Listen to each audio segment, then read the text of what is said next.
MMTS ట్రైన్లో యువతిపై ఓ యువకుడు అత్యాచారానికి పాల్పడిన ఘటన హైదరాబాద్లో వెలుగులోకి వచ్చింది. అయితే యువకుడి నుంచి తప్పించుకునే క్రమంలో బాధితురాలు రైలు నుంచి బయటకు దూకడంతో తీవ్ర గాయాలయ్యాయి.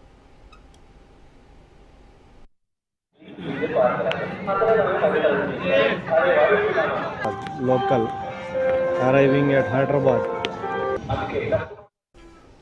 అనంతపురం జిల్లాకు చెందిన యువతి మేడ్చల్లో ఓ ప్రైవేట్ సంస్థలో ఉద్యోగం చేస్తోంది. యువతి తన సెల్ ఫోన్ మరమ్మతు కోసం సికింద్రాబాద్కు వెళ్లి పని ముగించుకుంది. అనంతరం ఎంఎంటీఎస్లో మేడ్చల్కు బయలుదేరింది. మహిళల బోగీలోకి ప్రవేశించిన ఆగంతకుడు ఒంటరిగా ఉన్న ఆమెపై అత్యాచారానికి యత్నించాడు.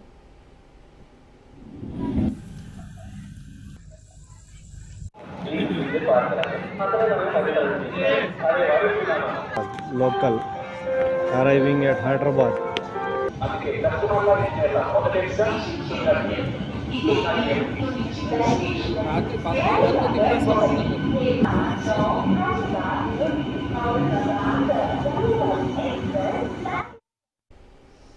కొంపల్లి సమీప ప్రాంతంలోని రైల్ బ్రిడ్జ్ వద్ద కింద పడి గాయపడిన ఆమెను గుర్తించిన పోలీసులు గాంధీ ఆసుపత్రికి తరలించారు. ప్రస్తుతం కేసు దర్యాప్తు చేస్తున్నారు.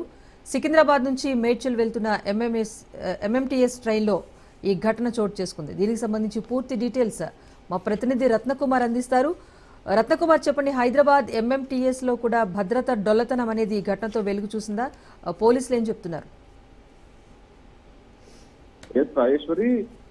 సికింద్రాబాద్ నుంచి మేడ్చల్ వెళ్తున్నటువంటి ఎంఎంటీఎస్ రైల్లో యువతిపై అత్యాచార యత్న ఘటన అనేది ఇప్పుడు కలకలం రేపింది. ఎంఎంటీఎస్ రైళ్లలో అంటే రాత్రి 8 గంటల ప్రాంతంలో చోటు చేసుకున్నటువంటి యొక్క ఘటనతో ఒక్కసారిగా ఇటు మెట్రోలో కావచ్చు, లేకపోతే ఎంఎంటీఎస్ లలో ప్రయాణం చేసినటువంటి యువతుల యొక్క భద్రత అనేది ప్రశ్నార్థకంగా మారిందా అనేటువంటి ప్రశ్నలు అయితే ఉత్పన్నమవుతున్నటువంటి పరిస్థితి ఉంది. అయితే ఇక ఇన్సిడెంట్ కు సంబంధించి చెప్పాలంటే మేడ్చల్లో వర్కింగ్ ఉమెన్స్ హాస్టల్లో ఉంటూ స్విగ్గీలో పనిచేస్తోంది యువతి. ఆమె సికింద్రాబాద్ లోనే తన సెల్ ఫోన్ ను రిపేర్ చేసుకుని ఎంఎంటీఎస్ రైల్లో తిరిగి వెళ్తూ ఉండగా అదే సమయంలో ఆ ట్రైన్ లోనే మహిళలు ఉన్నటువంటి బోగిలోకి ఒక ఆఘాతకుడు తను ప్రవేశించడం జరిగింది. రాత్రి 8:30 ప్రాంతంలో మహిళల బోగిలోకి ప్రవేశించినటువంటి అతడు ఆ యువతిపై ఒంటరిగా ఉన్నటువంటి విషయాన్ని గమనించి ఆమె మీద అత్యాచార యత్నానికి ప్రయత్నం చేశాడు. యువకుడు చెక్స్ చొక్కా ధరించి నల్లగా సన్నగా ఉన్నాడని చెప్పంటూ కూడా యువతి ఇప్పటికే పోలీసులకి కన్ఫెస్ చేయడం జరిగింది.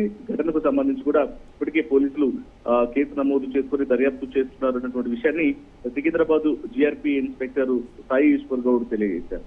అయితే ఆమె ఎప్పుడైతే ఇన్సిడెంట్ చోటు చేసుకుందో తన మీద అత్యాచార యత్నం జరుగుతున్నటువంటి విషయాన్ని తెలుసుకున్న తర్వాత ఇమీడియట్ గా ఆ ట్రైన్ లో నుంచి ఒకసారిగా కదులుతున్నట్టు అంటే మూవ్ అవుతున్నటువంటి ట్రైన్ లో నుంచే ఒకసారిగా కిందకు దూకడంతో తీవ్ర గాయాలు పాలైంది.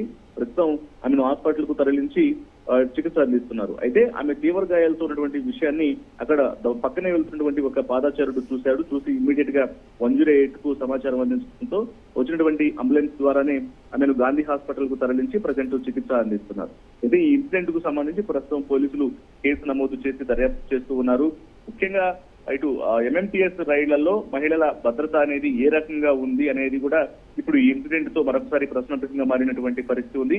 అనేక రకాలైనటువంటి విమర్శలు వస్తున్నాయి. ముఖ్యంగా రాత్రి వేళల్లో ప్రయాణాలు చేసేటువంటి ఒంటరి యువతులకు సంబంధించినటువంటి భద్రత విషయంలో కొంత ఎంఎంటీఎస్ రైలుకు సంబంధించినటువంటి అధికారులు కూడా కొంత చర్యలు తీసుకోవాలి. బోగీలలో పోలీసులను ఏర్పాటు చేసి రాత్రి వేళల్లో యువతులకు ఎటువంటి ఇబ్బందికరమైనటువంటి పరిస్థితులు తలెత్తకుండా చర్యలు తీసుకోవాలంటూ గత కొంతకాలం నుంచి చెప్తూ ఉన్నప్పటికీ కూడా ఇప్పుడు మరొక ఇట్లాంటి ఇన్సిడెంట్లు జరిగేంత వరకు కూడా అధికారులు స్పందించకపోవడంపై కొంత ఆగ్రహం వ్యక్తం అవుతున్నటువంటి సిచ్యువేషన్స్ కనిపిస్తున్నాయి. Rajeshwari, right, thank you Ratnakumar.